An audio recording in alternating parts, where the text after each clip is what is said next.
गणपती बाप्पा मोरया। पुण्यातील चितळे यांची भाकरवडी खूपच प्रसिद्ध आहे। त्यांचा ऐकण्यात आलेला एक मजेदार किस्सा कितपत खरा आहे माहिती नाही, पण मला मजेदार वाटला म्हणून तुमच्याबरोबर शेअर करत आहे। स्थान चितळ्यांचं कुमठेकर रस्त्यावरील दुकान। वेळ रात्री 8 वाजता म्हणजे दुकान बंद होण्याची वेळ। मालक चितळे हे रात्रीचे 8 वाजले म्हणून दुकान बंद करण्यासाठी त्यांनी दुकानाचे शटर खाली ओढले। त्याच क्षणी एक माणूस बंद होणाऱ्या शटरच्या खालून जवळपास लोटांगण घेत आत घुसला।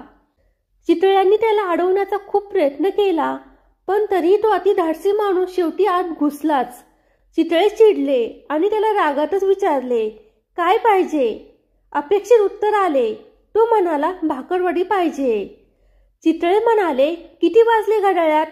8 वाजले ते दिसत नाही का? का घड्याळ चुकीची वेळ दाखवत आहे?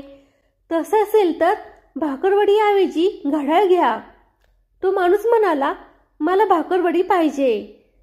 चितळे म्हणाले, मिळणार नाही, दुकान बंद झाले आता, उद्या या आता। तो माणूस म्हणाला, उद्या शक्य नाही, मला आत्ता हवी आहे भाकरवडी। चितळे म्हणाले, आत्ता मिळणार नाही, आता दुकानातून बाहेर पडा। तो माणूस बाहेर पडत नाहीये हे बघून चितळ्यांचा राग अनावर झाला। चितळ्यांनी शटर खाली ओढले। तो माणूस आणि चितळे स्वतः दुकानात कोंडले गेले। 2 मिनिटांनी आतला वाद आणखी वाढला। तशी बाहेर गर्दी जमा झाली। गर्दी वाढतच गेली तसे वादही वाढले। मग आतून मारामारीचे आपटाआपटीचे आवाज ऐकू येऊ लागले। काहीतरी फुटल्याचा आवाज आला आणि नंतर कोणाचा तरी जोरात ओरडण्याचा आवाज आला।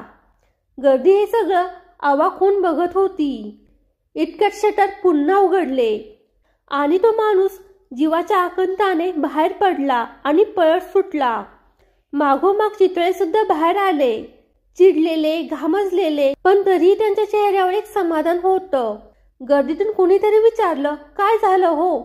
चितळे म्हणाले, भाकरवडी पाहिजे होती, 8 वाजल्यानंतर आला, मी नाही म्हटलो तर हातघाईवर आला, मग दाखवले त्याला 14वे रत्न। रात्री 8 वाजता भाकरवडी मागतो म्हणजे काय? वेळेचे भान आहे की नाही याला? गर्दीतील एका उत्साही माणसाने विचारले, कोण होता हो? चितळे म्हणाले, होता कोणीतरी मद्रासचा भामटा, शिवाजी गायकवाड म्हणून। असे म्हणत चितळ्यांनी शटर ओढून कुलूप लावले आणि ते घराकडे निघाले।